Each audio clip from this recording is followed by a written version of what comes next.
And so without further ado, let's talk to another legend of the game, former UFC heavyweight champ, the one and only, the Pitbull, my old friend, Andrei Arlovski. There he is. Andrei, what's going on? Driving in the car? Where are you going? What's up? I'm going to park right now. I don't want you to get in trouble. I don't want you to get in an accident. I'm good. I have friends, so I'm good. Okay. What happened to the beard, Andrei? You just had a beard 2 days ago. I saw it. Yeah. Yes. I came back home. I shaved. Yeah. It's always what I'm doing after the fight. You always do it every time. You grow out and then yeah. It's gonna take a couple of weeks, and I'm gonna have the same beard pretty much. Why do you do that? Why do you grow it out and then shave it? When you're in the camp, it's like convenient for me. And when I come back home, I need to pay attention to my wife, to her wishes. It's one of her wishes to be shaved. So that's it. Simple. She doesn't like the beard. Right? Happy wife, happy life. Yes, for sure. I've heard that before. But I like the beard. Personally, next time she tells you to shave it, say my friend Ariel likes the beard and I should keep it as a result, okay? Okay, because once he was right about how it takes my pee-pee sign, so he probably knows what he's talking about. Listen, I think that moment was great for both of us in our careers. Would you agree with that, Andrei? I think that moment changed our careers forever. Yes. Yeah, I mean, you were selling T-shirts and stuff. People still talk to me about that moment. You know that, right? Every time you fight, I throw it out there, and people remember about that. They talk to. There's a few fans. We're getting older now, Andrei, you and I, but there's still a few fans that remember it. Okay. It's good. Hey, when I asked you to come on the show, Andrei, you were like, "Oh yeah, 20 years. You've been on this show before. I talk to you all the time, right?"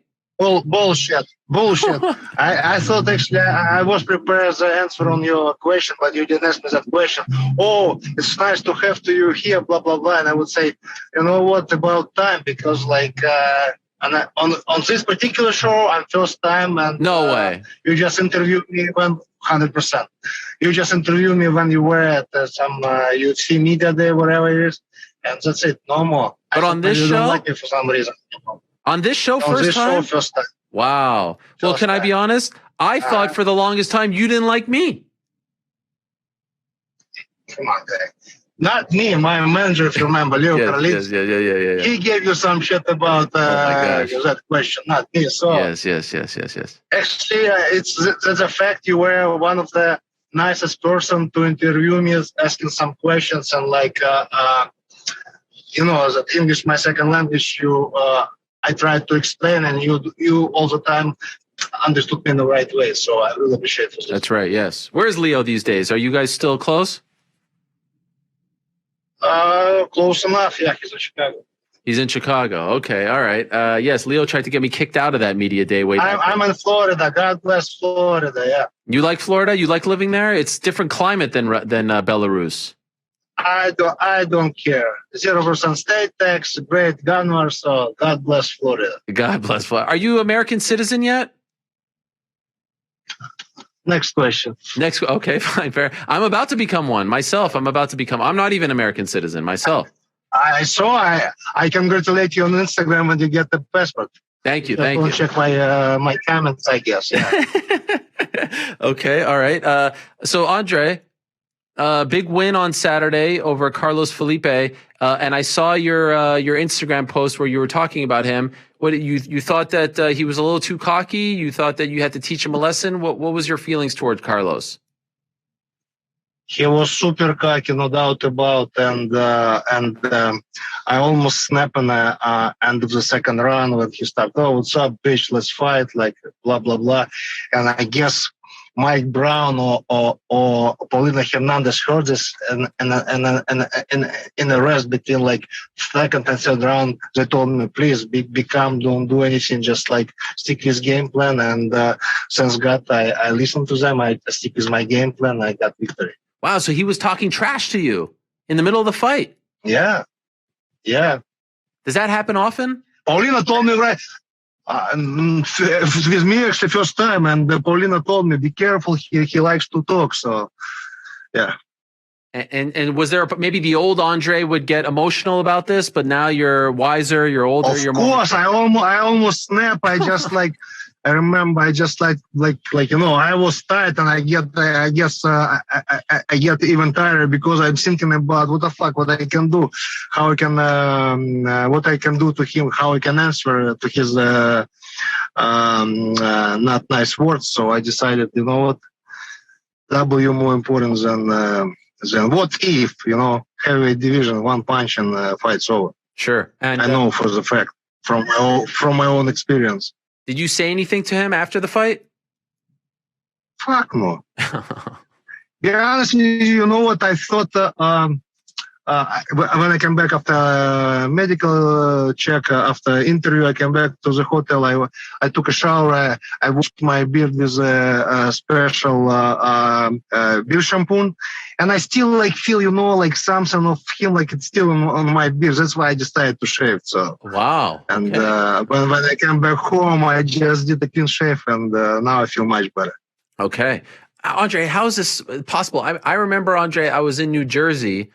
2011, you're fighting Sergey Kharitonov, and you're losing that fight, and everyone's like, "Oh, that's it, Andrei's finished, done." That was 10 years ago, Andre, more than 10 years ago, and now you're won 4 of 5. You're beating these younger guys in the UFC, 42 years old. What has been the secret to your longevity? Benjamin Button. You can call me Benjamin Button. Andrei, Benjamin Button, the Pitbull Arlovski. Ariel, listen. Now I just became smart, I guess. I have fighting experience. I have some life experience. And when I fought in Affliction and in Strikeforce, etc., big paycheck, I thought it's going to be always like that. And I guess I was a little bit cocky too at some point, or didn't pay enough attention to practice, to stick with my game plan, to discipline. Now I choose what's more important for me. For me, it's more important to rebuild my MMA career. I want to have another run for title. And I'm lucky person because I have great coaches. I have great wife because she let me do what I love to do. And I love train hard for now, and I love fighting. So, and most important, I love to win. So I'm in a good hands right now. And thanks God, everything good. When you started your career, did you think that you would fight into your 40s? Nope. But I have a great example. George Foreman became world champion at age 46. So I have 3.5 years. And if UFC gonna keep me. Sure. How many fights left with UFC? I don't know. I still have some fights, and I'm grateful that I'm stick with UFC. Thanks to Dana White and to UFC and Mick, that they keep me busy, give me fights. Really excited. And again, I'm really thankful for this. Right. For someone who has fought all over the world on the biggest stages, what's it like for you to fight at the Apex in front of, very few people, smaller kids? I love it. Why? I love it. I know it's not convenient maybe for UFC. It's not definitely that's not cool for fans, but everything on time. Every time when I fight in an Apex, it's difference between they telling you what time you're gonna fight. It might be 10-15 minutes. Everything on time. Everything it's like robotic. You came, you USADA, workout, fight, medical, interview, done. Love it. You love it. No stress. For me, it's really no stress at all. For me, it's really convenient and great. Okay. Wow. I thought maybe you'd say you miss the fans, the atmosphere, the buzz, the crowd. No, don't understand, bro. Of course, I love to fight and when especially audience cheering for you. This is great, no doubt about. But for convenience, it's more important for me to be everything be on my way pretty much. Just I know because you have to some preparation. You need to warm up. You have to this and that. Tape your hands, be ready, and when I'm fighting an Apex, so far everything great for me. Do you think if you never go to ATT, American Top Team, do you think you're still fighting? Ariel, I have no idea. Listen, I guess it might sound funny, but everything happened for a reason, you know. And better later than never. And don't send me wrong. I still have great relationship with Greg Jackson, but I came here first of all. My I got you. Hello? Yeah. Sorry. Okay. First of all, my oldest son growing. I got another son. It's hard for me to be away from my kids, my family. I put sleep my pit bull Maximus. It was like heartbroken moment for me, and I came here. I just came with the same attitude, getting better or get my ass whooped all the time. I met Mike Brown, Steve Moka, Paulina Hernandez. Thanks again to my Cuban comrade, George Masvidal. He introduced me to Paulina Hernandez, and just like they like my older brothers, you know. I'm in good hands. I'm really happy. When did you put your pit bull to sleep? It was 2 weeks before my fight against Ngannou in Colorado, and I should cancel that fight. Everybody told me, but I didn't want to do to cause any inconvenience, any problems, any like cancellation to UFC, to Dana White. I took that fight. As a result, I got my ass whooped, and that's it. You weren't there? It messed with your mind, right? Oh, I cry like a baby. It's for me. It was like I said. He was like 11 years with me, like every day. And for me, it was like wow. Have you ever? I believe it was when 2017, 2018. Your France, it's amazing how many fights you've had. Yes, January of 2017 was that fight. Yeah, January, 2017. Yeah. I put him down on January 12th, 5 days before the fight. Wow. He was sick, like I did like treatment for him, and it was 5 days before the fight, yeah. Did you ever consider getting a new pit bull? Fuck no. Not for now, for sure. My kids wanted. My oldest son, Andrei, like asked me all the time, but for me, it's no. Because I know I'm gonna do all work. I'm gonna work with my dog, feed, like train, etc., and I don't want to have another. Definitely, it's great for family, for kids, but I don't want to be hurt again. Yeah. This way. Some people get a new one right away. You don't want to experience the heartbreak again. No. I understand. I was never a dog person myself, and we recently got a dog, and now I love the dog, and I think about that sometimes, and I'm afraid of what's going to happen, how I'm going to feel, because they're just such special creatures. Ariel, better don't think about it, because you probably obviously not going to change anything. That's life, but maybe one day, but I don't know. Okay, definitely not now. By the way, recently I saw you on AEW Wrestling with Dan Lambert and the whole crew over there. Are you enjoying this? It was fun, don't ask me wrong. It was fun. First couple our visits to AEW, people boo on us, but when we beat their stars, it was kind of fun, and I'm happy that Junior, I believe he signed. I don't know, it's one-time deal or like some deal he signed. It was great. It was fun. Did you grow up a pro wrestling fan? Did you watch pro wrestling as a kid? I believe I saw a few fights when it was Hulk Hogan back like when 20 years ago, 25 years ago, and I thought it was kind of what the fuck. Now it definitely it's fun, and I was surprised how many people like every show sold out. They like wear some masks, some like haircuts, some like t-shirts, some like a maquillage. It's like they support their fans a lot, their fighters a lot. Yeah. Would you like to compete like Junior? Would you like to do it as well? Would you like to have a match? Why you put me in a spot? I'm employee of UFC at this moment. Oh, you could do both. I would love to finish my MMA career, and I'm not sure if I can do both. Well, they love you over there. If you wanna be, if you wanna be good at something, you have to focus and give yourself 100%. Okay, I'm just saying. I mean, you're a legend. I feel like they would make an exception for you. and still alive, and still alive. Absolutely, yes, and still alive, still thriving. So you want to retire in the UFC? Yes. Now, listen, UFC good for me, and I'm so grateful. So I just like I said, I love fighting. Don't get me wrong. I got some